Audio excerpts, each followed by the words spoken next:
Bem, amigos do Quinto Elemento, estamos de volta em Moscou, novamente para discutir geoeconomia e geopolítica com já o super conhecido professor Alexander Dugin. Professor, thank you so much for your time. It's always an honor to be here with you in Moscow. Benvenido. Yes. Now the second time we will make this conversation. The first one we discuss about the concept of hegemony and multipolarity, and a lot of things happens in these 2 years. I think it's 2 years we met last time.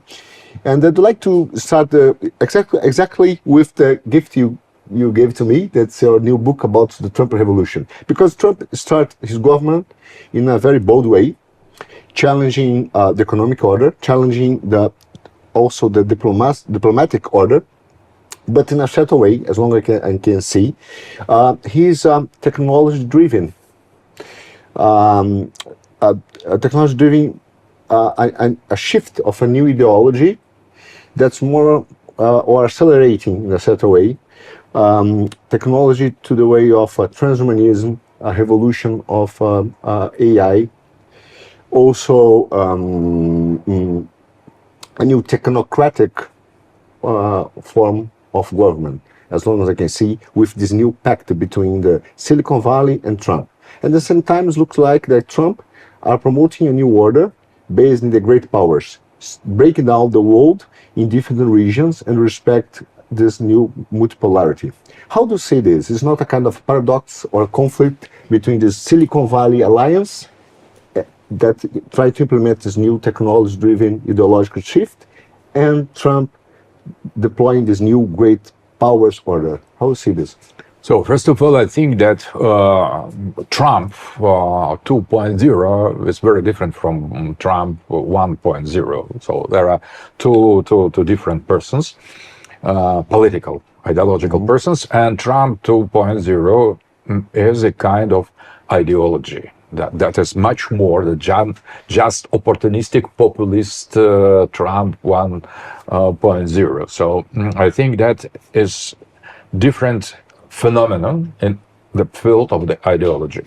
And when we try to deconstruct Trump's ideology or Trumpism 2.0, we could identify two different and not necessarily identical or harmoniously adjusted to each other poles in this ideology. First of all, it is traditional American populism. It is called paleoconservatism. It's something very, very different from neoconservatism. It is not hegemonic, it is not imperialist, it is not obsessed with geopolitical crash of Russia or a radical idea of American liberal democratic empire, as was the idea of neoconservatives. That is much more traditional, populist, nationalist conservatism represented by Steve Bannon, for example.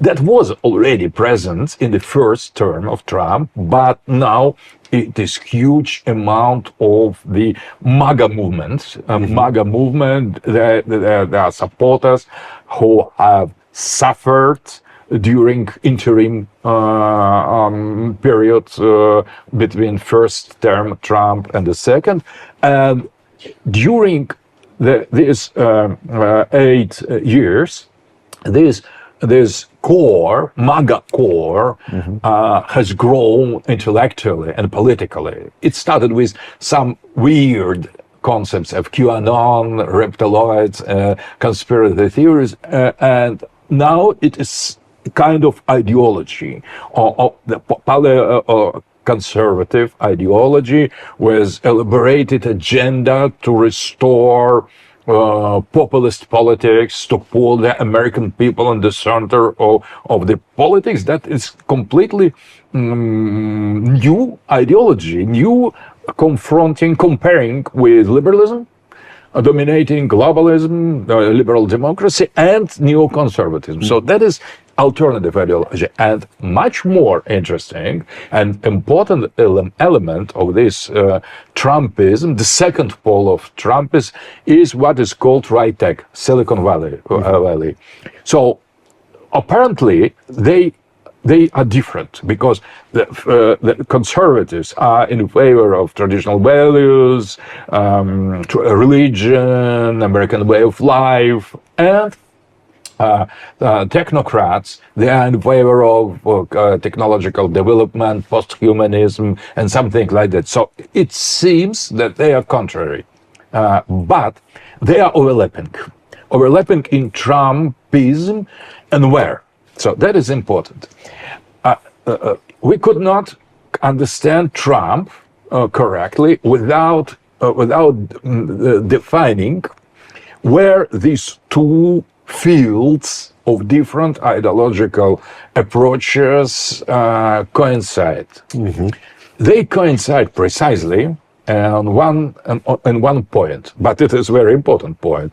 They both reject liberal democracy, globalism, left accelerationism, woke DEI, this idea of the global expansion of liberal democratic values imposed on other countries. So they both, populists and technocrats, they are enemies of the dominant liberal democratic system.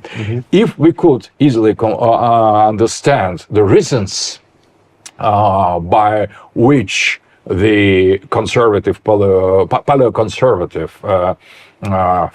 core is driven, that is not so obvious or transparent or evident in the case of right tech. Why?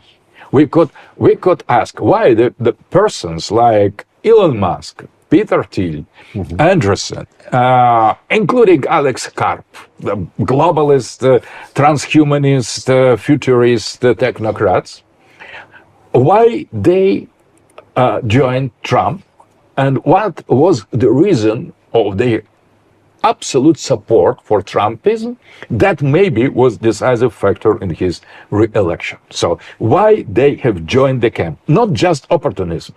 That should be some. There should be something more, some more important and more serious. And when we try to read correctly the ideas of these right tech or these Silicon Valley's tycoons, their ideology, we could find in Peter Thiel, who is behind J.D. Vance and many other important figures in Trump's administration, that they have come to the conclusion that liberal democracy is the obstacle on the way of the technological development, because they disperse the efforts, they woke agenda is totally irrelevant concerning the real efficacy, the real effectiveness of the economical and technological growth, and there was a tendency called right accelerationism. Right.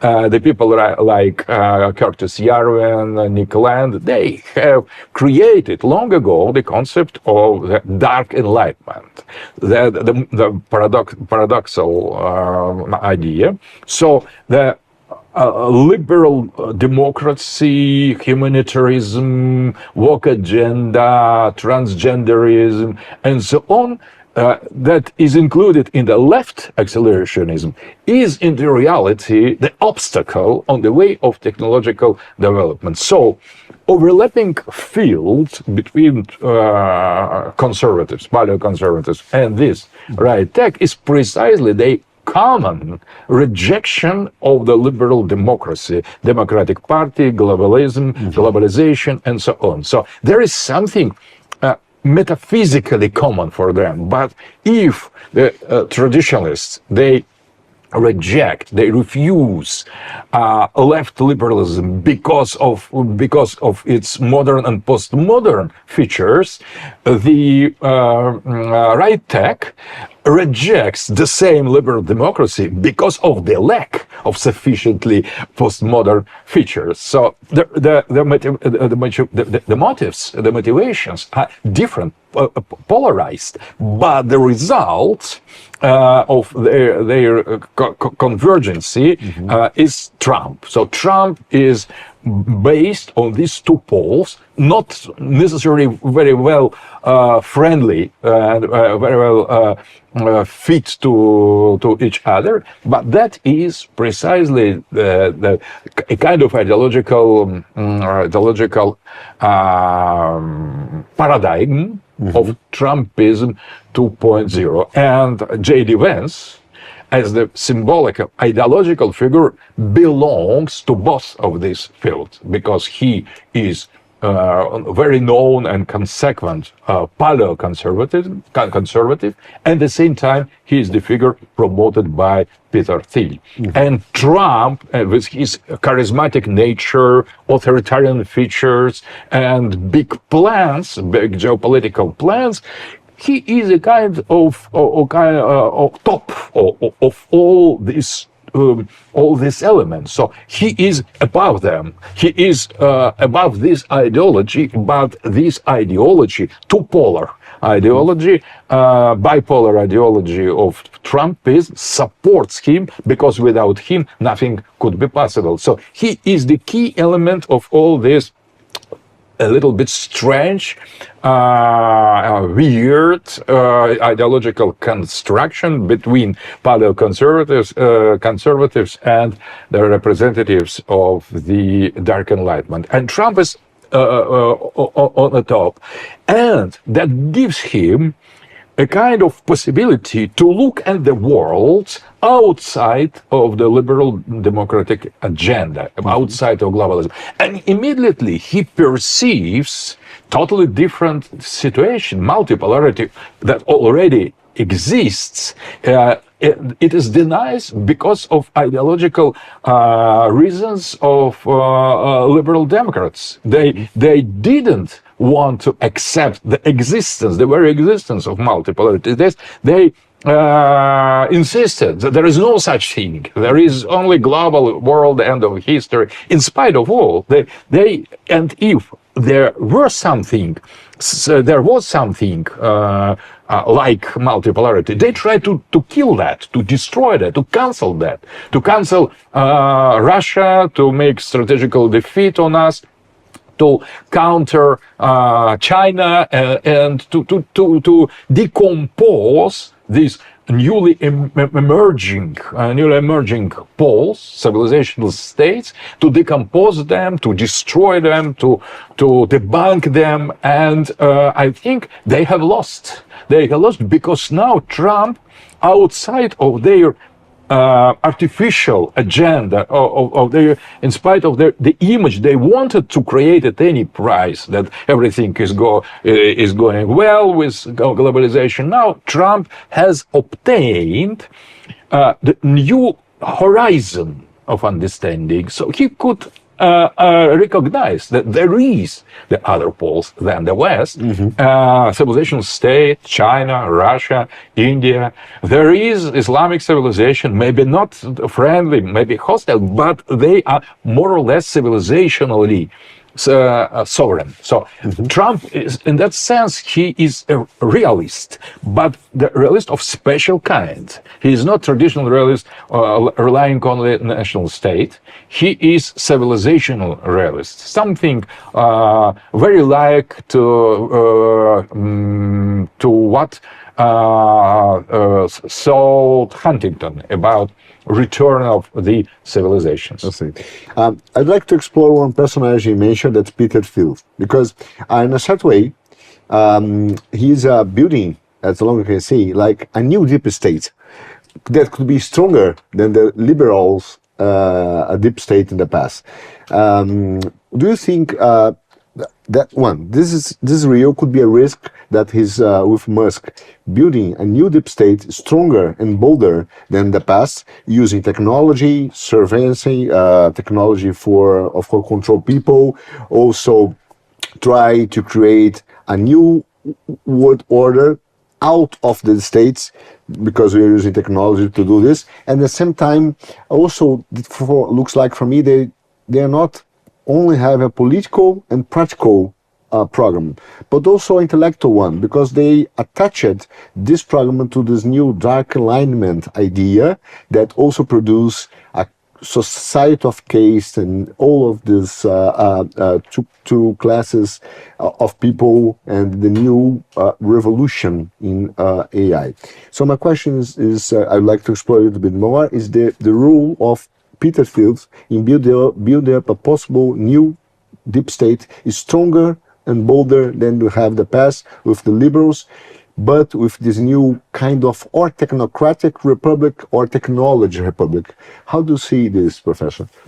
So first of all, I agree, and I have written recently, after my first book on Trump was finished, I've continued, obviously, to explore this fascinating process in the world and this deep change in the global balance of power that shifts, serious shift, irreversible shifts in ideology. So there is, we are living in really a revolutionary world, and studying deeper and deeper Trumpism, the phenomenon of Trumpism, I have arrived exactly to the same conclusion, that there should be something like deeper state. And I have written and published here in Russia and in English in the United States as well, in Arctos journal, the article that is called precisely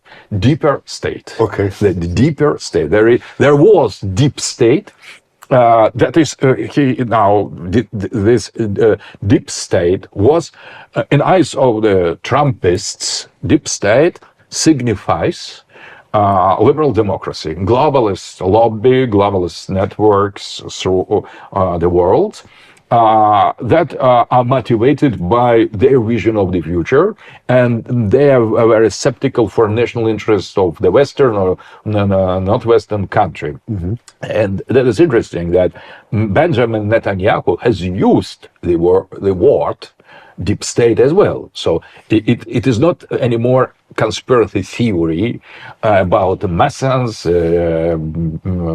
Zionists, as it was before in the time of QAnon.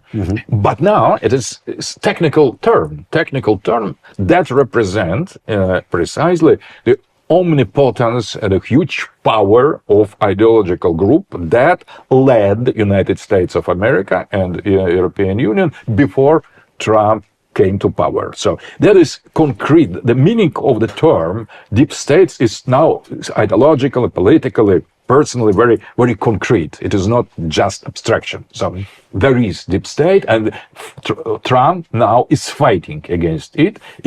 Trump has won deep state, and now he tries to dismantle and to finish it, so destroy it. But there should be something deeper.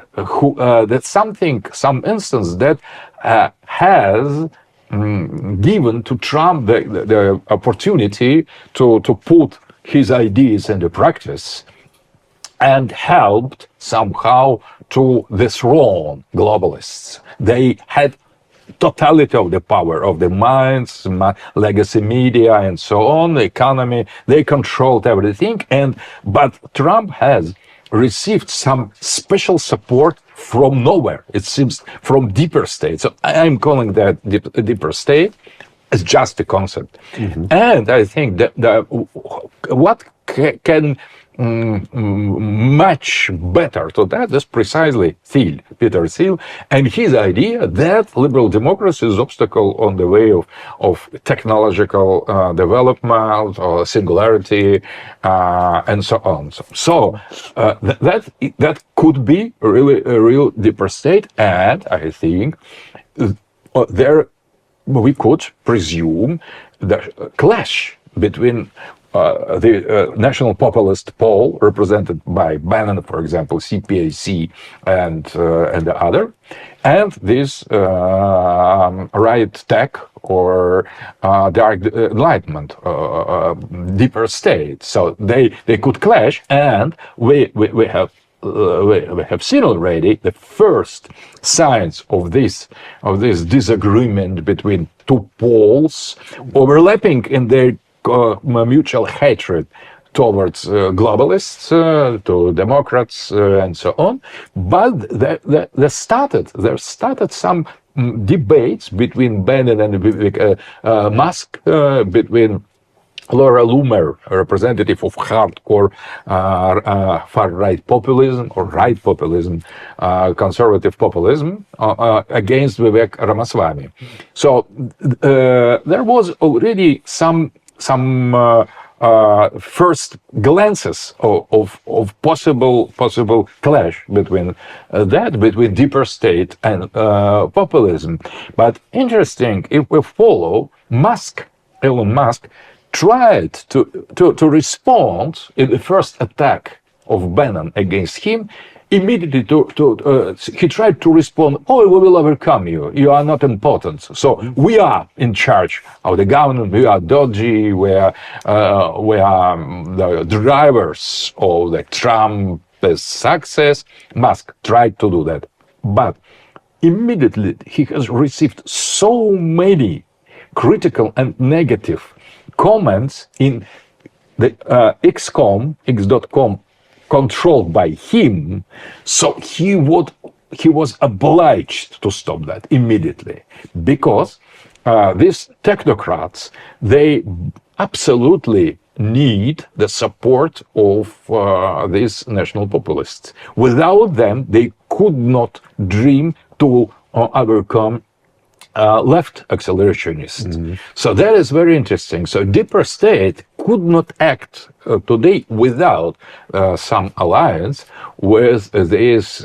illiberal, traditionalist, conservative core. It is indispensable, absolutely indispensable for deeper state. So deeper state could not freely declare their plans. They should adjust them to the popular demand of the conservative majority in the United States and elsewhere. So I think that is very exciting process, how deeper state could continue to impose its own agenda against left liberals, but at the same time, it could not receive totally full-hearted support from conservatives. And for example, Alex Jones, that is very keen in defining the most important intellectual and philosophical points in American politics. He already has dedicated to the criticism of high tech some of his emissions, his programs. So I think that is very interesting and very exciting process, how this deeper state will overcome deep state, and how he could conserve very precious, indispensable support of the traditionalists and national populists. It is a challenge. I think that is very interesting. They need each other. So if we consider the split, if we imagine the split between them, that will be the end for Trumpism. So the two wings of this Trumpism are totally indispensable to each other. So they will be obliged to find a way to coexist. Otherwise, there will be no deeper state, neither the deeper state nor paleoconservatives, because the globalists, they are still here, and they would use the moment of this possible contradiction and split immediately. They are still very powerful. Deep state is here. He has received the serious hit and blow, but it is here, and it controls for Europe, and many other parts of the world. I mean, this globalist, left liberal deep state, maybe he somehow controls in your country as well until certain points, because this globalist liberal democratic network is neither real left nor right, is a mixture between progressist ideology and high finance. So there is not normal leftism, it is capitalism. At the same time, it is not traditional capitalism, it is new form of left capitalism, so-called. So they could not find direct supporters, globalists in left, neither left nor right, but they try to control and manipulate both. On top of that, you mentioned about the globalists. I'm curious to ask you exactly this, because a lot of people, mainly in Brazil, after Trump and the Dodge Department made a huge attack against USAID and the arm of NGOs that the globalists used to send money to implement their ideology around the world, they said, okay, now the wokeism and this globalism is dead. But my question to you is really dead? Or, example, Fukuyama ideas, the idea of the end of history, is already dead, or just waiting for the right moment to come back and try to gain power again? I'm asking this because you can see, I can see at least, or I think, we have some signs of reaction. Example, we have the elections in Romania. And the Supreme Court of Romania was used by globalists to implement their ideology and keep the power there. Now is the similar in South Korea. There was impeachment of the prime minister. The new one got as a prime minister and president, and he was impeachment again. And now the Supreme Court yesterday bring him back to the power. In Brazil, the Supreme Court is totally captured by neoliberalism and wokeism. And for me, it's clear that one arm of the neoliberalism got to them to implement the ideology, control the world, are the Supreme Courts, as using courts as agents to guarantee this world constitution, try to implement this global government. So, how do you see this, Professor Dugin? Fukuyama, the end of history, is already dead as an idea or not? And how this new Trump and also the theory of the great powers like Russia as a great power, the great Russia, great China, great America, and they can fight against this legal courts to break this control of the globalist and the arm of the globalists that they're using the legal system to do it. I think that now, after Trump's revolution, many things become transparent. For example, that there is the global network of totally corrupted judges that represent a kind of the instrument, the tool of implementation of this end of history agenda. So we imagined judges, a court system in different countries as something independent. But that, in the reality, was long ago totally controlled and corrupted by Soros, by globalist networks. So we discover, and United States is discovering as well, that there are so-called activist judges. So the judges should be neutral, should be objective. That's the meaning of system, of this branch of power and division of powers and democracy, but they are activists. So they are in favor of one of the political parties. So they are ideologically motivated, so they are not judges. That is corruption. It is not important how much they have received from people, from USAID, from globalists, in which country. Maybe that was the fact, maybe not, but they are ideologically motivated. That make them totally incompatible with real democracy. That is contradiction in the meaning of judge, of its function. They are totally corrupted, not because of the money they've got. Maybe they've got the money, but that is another side of the history. But they are corrupted, being weaponized ideologically against that or this political figure. So they are working on the behalf of some ideological structure that wasn't clear before. So it is the new discovery. So the judge in all the countries should be carefully examined and studied because it seems, it is very possible that they are already totally corrupted. Not financially, or maybe financially also, but that is secondary, but ideologically corruption. So the corrupted judges of the world, they now become a kind of new image, new meme.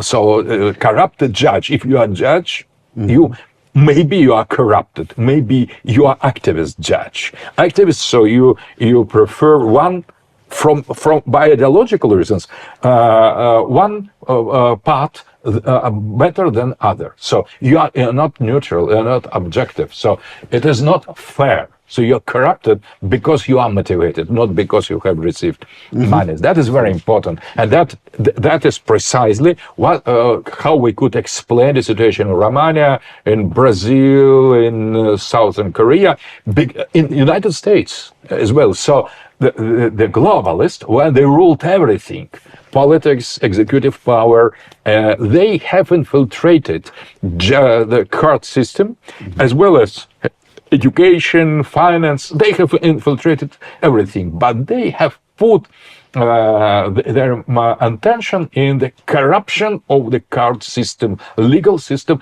all through the world. That was the tool to end the history. So, because when there are some historical opposition to this system, judges will come, corrupted activist judges will come and stop that.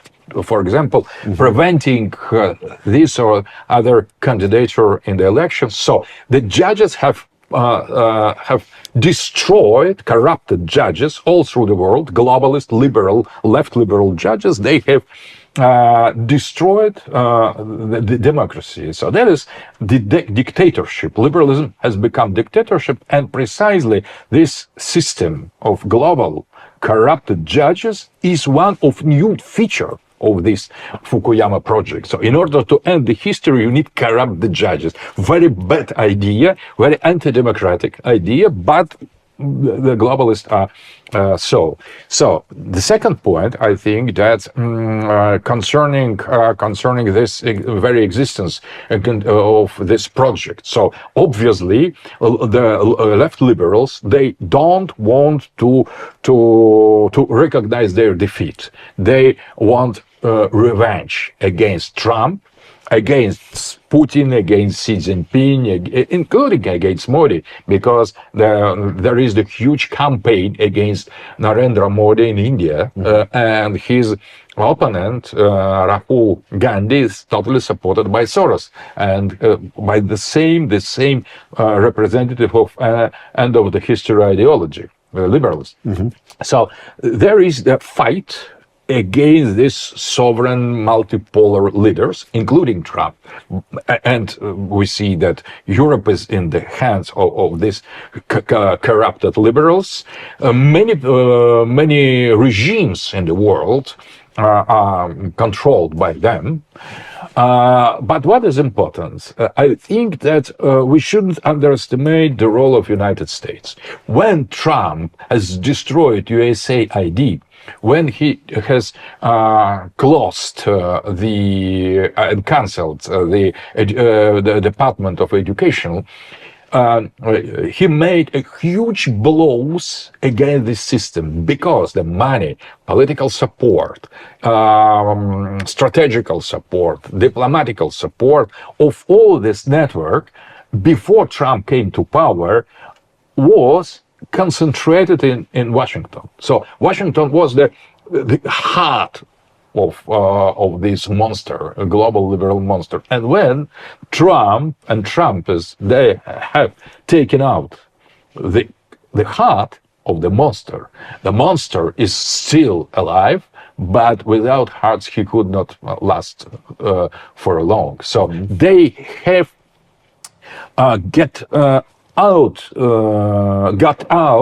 the center of the end of the history structure, and they started the battle in the center, in the capital of that, capital of globalism. So without that, without this center, it's very, very difficult. It will be very difficult to replace this metropolis of the hell that left liberal started to create. So it is hard to replace. So now the place in the central, in the headquarter of globalization, of this liberalism, is in the hand of the rebels. So, as Lenin, a very important author, American author, has said that this time it should be, he has written that before Trump came to power, this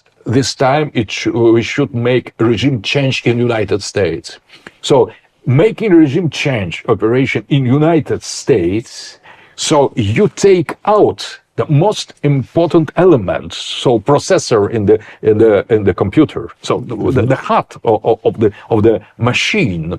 So and there is the main elements, and without that you have only interface, some additional printers and something like that, and scanner, Brazilian scanner, European printer, some earphones in Romania, some screen in Southern Korea, but there is no more computer. The computer itself is in the hand of other totally other power, ideological power. It is about ideology.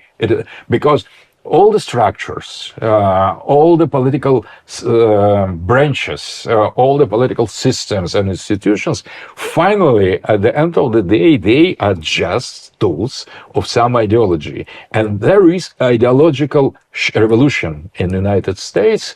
And in United States, the left liberalism is replaced by not left, illiberalism. So, and that changes everything. So the functioning of distribution of orders to all this system created by previous administration and decades of the rule of the globalists in the United States now is disbanded, dismantled. So it is the process, we are living in the process when there will be the ending of corruption in the minds of the corrupted judges, because it was they will stop to receive the help from USAID.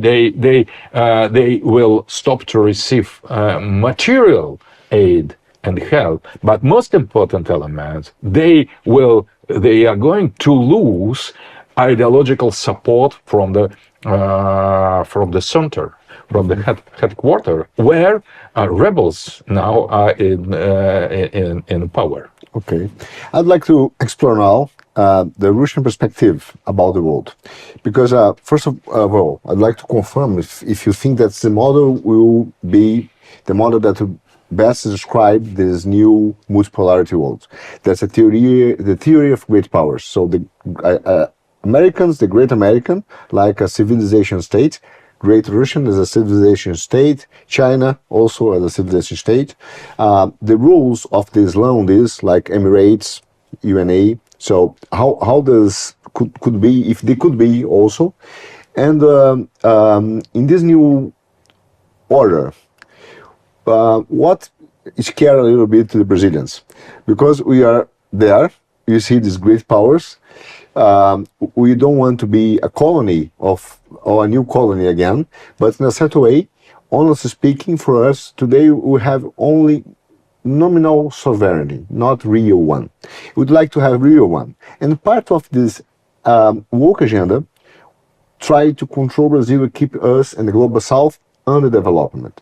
But in a certain way, we see that even China has a plan for energy transition. And this climate agenda or environmentalist agenda, in a certain way, is to change the energy, the way we explore energy from fuels, right, to energy flows. And in a certain way, keep Brazil under development again, and also as a kind of gauge for us. So how do you see this new force in terms of the theory of great powers?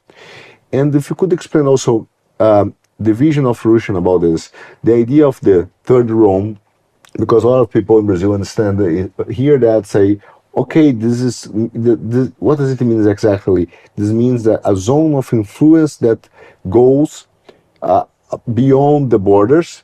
So in a certain way, you'd be like a new imperium. What does it mean? It's a new hegemony force as well, and they are concerned about that. So would you mind explain a little bit? I know that's a huge question, but how would be this order, the Russian view of that, if you want to also to create a bipolarity or a tripolarity in the world with a zone of influence and new colonies? How see this? In the Russian perspective. Well, first of all, now we have two versions of multipolarity. In the theory elaborated here in Russia, with contacts with our Chinese, Indian, and Western partners, we have arrived to the theoretical theory of multipolar worlds. Mm-hmm. So that is, I would say, very, very kind and very friendly concept, because it accepts as the poles not only great powers that are already there, and there are four and a half, if we consider that there could be split between United States as independent, obviously independent civilizational state, and Western Europe.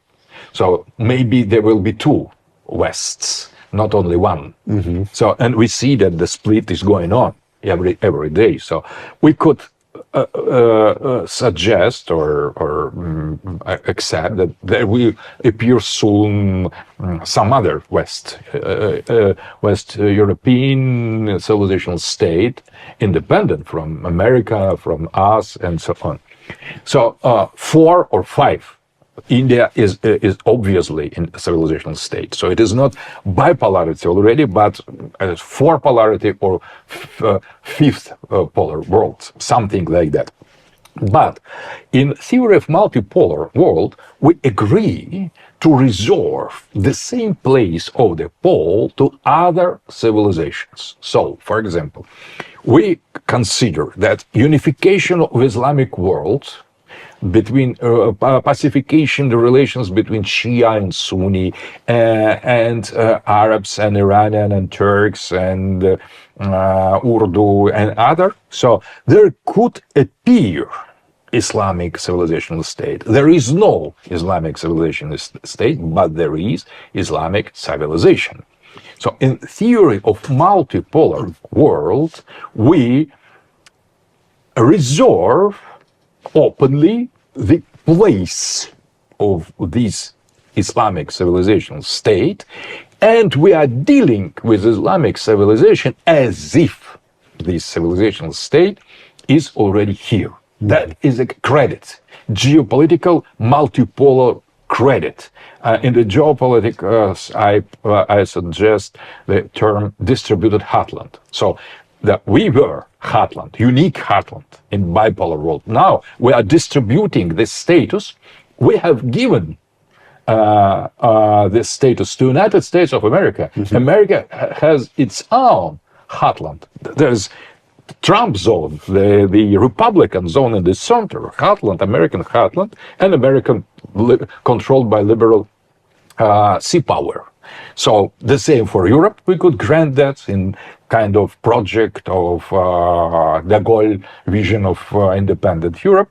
We see that we give somehow the status of heartland to China and to India. So everything until now, everything fits very well. But when we are speaking about civilizations that didn't yet join different countries and people in the process of creation of some civilizational state, there is in our vision, in the theory of multipolar world, that is the future. So we could accept something that doesn't exist yet as something that will exist in the future, and treat them in this futures in a global market. So we are dealing with Islamic world as if there is such a thing as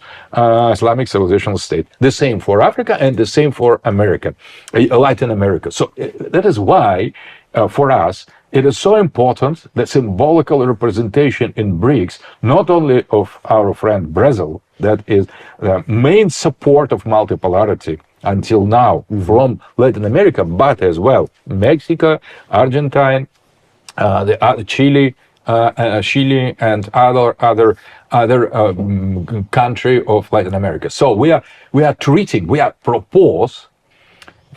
proposing to treat Latin America as if there is some already realized the project between Perón and Getúlio Vargas, something is already done. So we grant this place in the multipolarity for the regions or the great spaces that they didn't yet make a civilizational state. But in the American perspective, and I am calling precisely that the great powers world order. I have spoken about that with John Mearsheimer. With this concept, doesn't give such credit, geopolitical credit to the other. They regard precisely already existing poles, American, Russian, Indian, Chinese, maybe European, as something that passes reality check. And all the other, they should find their way by themselves. And in that sense, they could be regarded as just frontiers, not necessarily united, not necessarily integrated, but we could. This concept of greater power world order regards them. If you don't want to create civilizational states, you will be our colonists. So that is not just imposed imperialism. So if you don't want to become great, and in order to become great, you need to make some integration. If you refuse to be great, you will be our colony. Maybe of China, maybe economical, maybe political, maybe cultural, colony of United States. If you don't care about yourself, we are not going to care about you more than necessary. So that is difference between theory of multipolar worlds and BRICS promoted by us. We are very, very gently, we are friendly, and we are humanly open and ready to recognize something that will take place only in the future, presumably, already now. So that is the BRICS. And there is the great powers world order based on cynical realism, proper to American international relations, that say, for example, Russia is great power, territory, resources, historical tradition, third Rome ideology. So we are going to treat that because it is already, if not as a kind of presuming great power, but really existing. The same for India, the same for China, the same maybe for European Union. But if, for example, European Union will not make effort to rearrange itself as some sovereign pole, if European Union will not want to make Europe great again, mega project promoted by Elon Musk, mega, not MAGA, that is their fault. So we will divide that. That is not active imperialism or hegemony, but that is just cold consideration that there are some civilizational state, they are really poles of sovereignty, and there are the other. So, in our opinion, we need to promote their unification. So Brazil is doomed to be just the part of the second world, not third, second world, alone, isolated.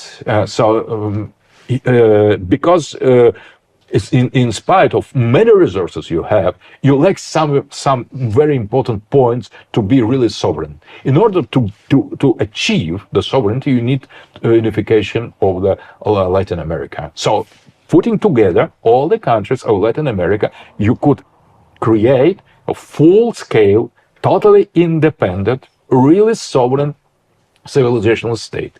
So there is a bit bifurcation point. Either you agree to be frontiers, the territory of the competition between civilizational state, or you make efforts, you overcome your differences, and you create the real superpower, Latin American superpower. In our opinion, Russians are in favor of this. Americans don't care, I think, too much about that, about the destiny. The only way, that is why they construct the wall against you, against Latin America. So they treat you as the frontiers. So they could go to you, come to you, and you shouldn't go to them. So they care about their identity, and they doesn't care absolutely about your identity. You could glorify it, you could save it, you could affirm it, you could abandon. It's up to you. So we are much more open-hearted, I would say. In that sense, and we accept something that didn't happen yet as possibility that it will happen in the future. So I think that is much more humanistic. But now we are dealing with not only these two partly coinciding and partly diverging version between our understanding, interpretation of multipolarity and the great power world order conceived by Trumpists, but there is as well globalists that try to fight against us and against Trumpists, and there are nationalists who don't care about strategy. They just limited to their reduced interests, so they would like to promote conflicts between one Islamic state and another Islamic state, conflict between one Latin American country and the other. So there are globalists, nationalists, and these two versions of multipolarity, complicated, complex system. And I think it is more and more clear that small nationalists, they are working on the behalf of the globalists. So they are not just sincere and honest representative of their identities. They are playing the not transparent game. They are new tools of Soros. So I don't have a confidence in many far-right movement in the world, nationalists, because they are just tools. The other tools, wokyists and far-right nationalists, narrow nationalists, they are part of the same game, and they help to globalists and liberals to destroy multipolarity and undermine great powers world over. Well, this happens even in Brazil. We have some movements in the right wing that clearly contaminated by liberalists. They are trying to avoid the real conservatives to take power and use this political force just to take the power and implement liberalism again with the same agenda. But I understand, just to my last question, is that's a long-term view, the theory of the great powers and state civilizations, and depends, of course, if you in Brazil are be able to assume our destiny and our real sovereignty and say, I want to do this. I understand this totally. But at the same time, I think I saw your interview of you, and you mentioned a very interesting concept. You said, look, the conflict Russians have today is a conflict against this globalism and leftism in different countries. Even here, Russians have some infiltrates in different countries, so it's not a conflict between nations or among nations, but against the system that is around, right, split around. In this way, I agree, we have this in Brazil as well.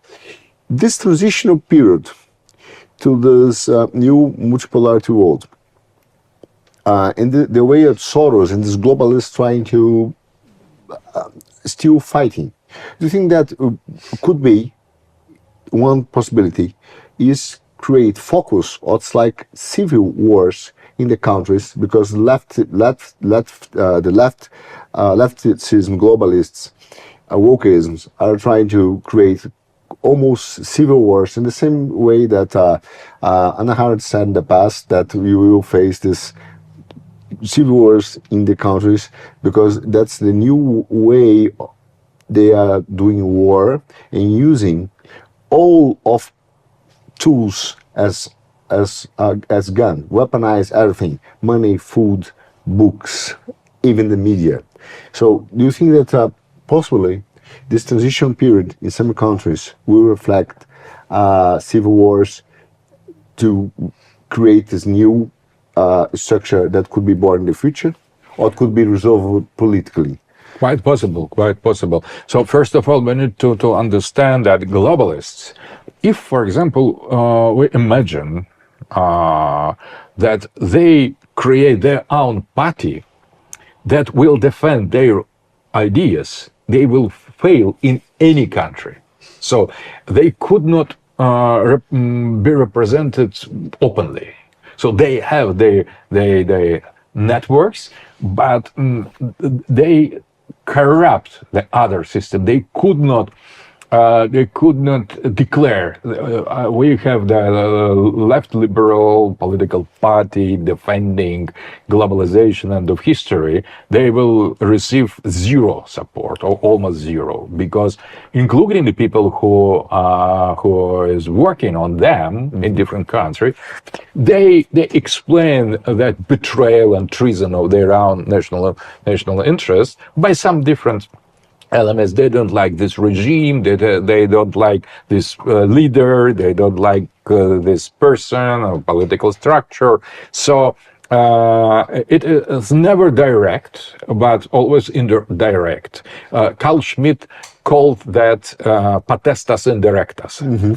Potestas indirecta, that is indirect power, not openly. So if, for example, we could oblige globalists to create their own army, their own movements in any country, we will destroy them in one day. And today, because absolute majority of the human population refuses to this globalist agenda when it is explained openly. So we want to replace you by migrants, we want to replace migrants by robots, we will destroy you, we will create a global chaos, and in order to overcome the chaos we have created, we need to propose global government to solve the problem we have done ourselves. So that is their agenda. uh, in real world, and when this agenda would be proposed to the people, they would say, you are crazy, we are going to kill you all. There will be no Soros, no Bill Gates, no Obama, no Hillary Clinton. We will crush you, we will hang you. There will be the end of globalists if they start civil war on their behalf. So how to save their power, how to revenge that this multipolarity, rising multipolarity, and how to restore the global control only by using indirect situation. So there will be no civil war between globalists, left liberals, and the other, because they has no chance to win it or to start it. So they will be destroyed in the first hour. But they try to promote. They are trying now. They will try more and more to start the war between the countries, as in Ukraine, as in Middle East. So not between globalists and all the rest, liberals and illiberals, because the absolute majority of the humanity is illiberal. If you ask them. If you don't ask them, you could create the everybody support walk. But if they come to the voting machine, it is clearly different situation if both are prohibited to participate in the elections. That is what the next step of Trumpism to prohibit to an existing person to participate in elections, in American elections, and the results will be absolutely different, because until now the globalists tried to create this virtual support for their actions, for their candidates. So, but they will try to create the artificial conflicts between one part of population against the other. So civil wars that already are going. Ukraine war is civil war. What is going on in Syria, in Libya, in Iraq?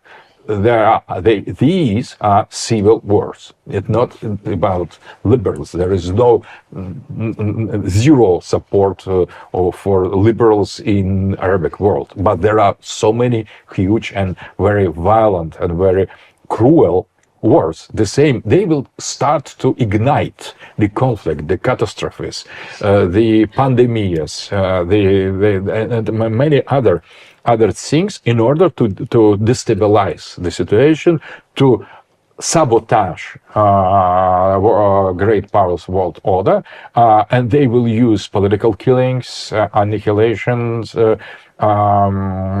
campaign in the legacy media in order to promote disorder, conflicts, war, violence, and they will try to organize the split between possible allies, because the main ally for Trump now is Russia, because we have no any point of contradiction. If we calculate rationally and transparently our national interests, they don't overlap in any point. Maybe there are some points, but they are so few, so we could easily solve all the situation. So there is no reason to continue the war between the United States and Russia. And more than that, Russia, as one of the main pillar of this great powers world order, has all the interests to support Trump as another pole, as well as China, as well as India. So this club of already established civilizational states is the only superstructure that has real life interest to support each other, to reaffirm, to reinforce such situation. So I think that, but the globalists, they try to continue to fuel the war between Russia and United States and Ukraine. And that is what European leaders are doing now. They try to push Trump against China and as a main competitor. They try to destabilize relations between China and India as well in the border areas, and to promote the conflicts between India and Islamic world, Trump supporting Israel and Iran, and so on and so on. So they could not participate in, the globalists could not participate in the civil war on the global scale directly. They are provocators. They will act from the behind the scenes, from the curtains, and that is easy. It is not easy to identify them. So that is common people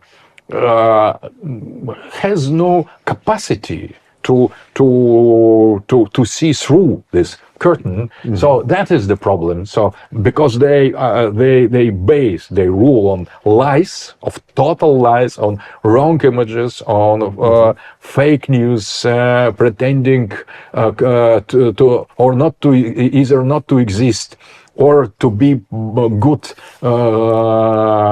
motivated people, but in the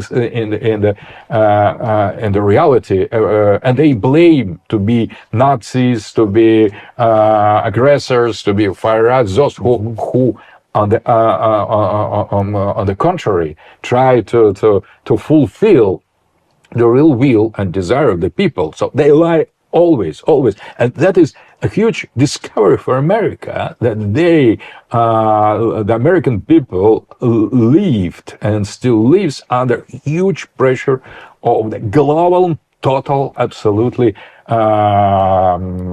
shameless lie, and that is the problem. That's why they could succeed, because they will try to trick, to cheat, to people's one more and more and more and more. So so why we need to think more about a kind of league of the civilization states, something like that, or club, in order to put the end of these incessant provocations of the globalists. And the fight is still here and will continue for sure. They will not recognize their defeat, but at the same time, we should confess that the multipolar world is much more real now than during last meeting with you 2 years ago. So yes, we have met previously in totally different conditions. There was the rise of multipolarity, and I think this time, after the Trump's victory, we have passed the point of no return. So that is irreversible. We are here in the multipolar world. Welcome to the multipolar world, to the global powers world order, but the fight will still continue. Yeah. At the level of, as I say, the real people, it's very clear that the moment that the globalists start to lose the elections, not only in Europe, the conservatives start to win elections in Europe, but also in Brazil, is the same moment when criminality, violence, start to get substantially increased in Europe and in Brazil. So today in Brazil, the violence and criminality increase a lot.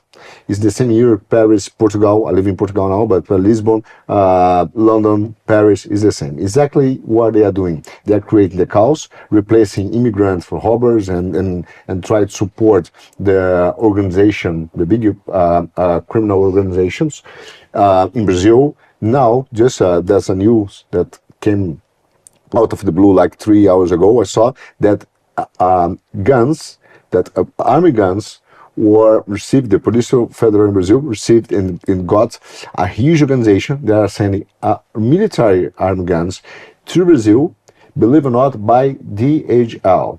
They are using the post office to receive guns, military guns in Brazil, exactly to distribute for this organization, criminal organization.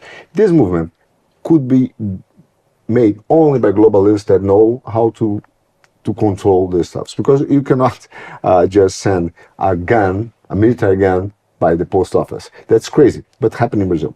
So there's a clear movement that they are losing the elections and the criminality and violence is getting increased substantially because they want to promote the cause and comes with the solution that they create. That's the idea. I totally agree. And unfortunately, is what's happening for the very popular people. They are facing and experience a level of violence that's totally unbelievable in Brazil and Europe as well. But thank you so much, Professor Dugins. I really appreciate your time, your ideas, and split your vision of the world and expand for Brazilians and for our public. Also, the perspective of Russians is important, and not only the Russian, but also the multipolarity world, because there is a lot of myth on that and bad propaganda around it. So it's always good. If you'd like to share some words for the Brazilians as well, it would be great for our public. And thank you again for your time. Really appreciate it. And hope next time we can make this conversation again in a different world with a different balance of power as well. Bem-vindo à Rússia. Amo muito Brasil. Bem-vindo. Thank you so much.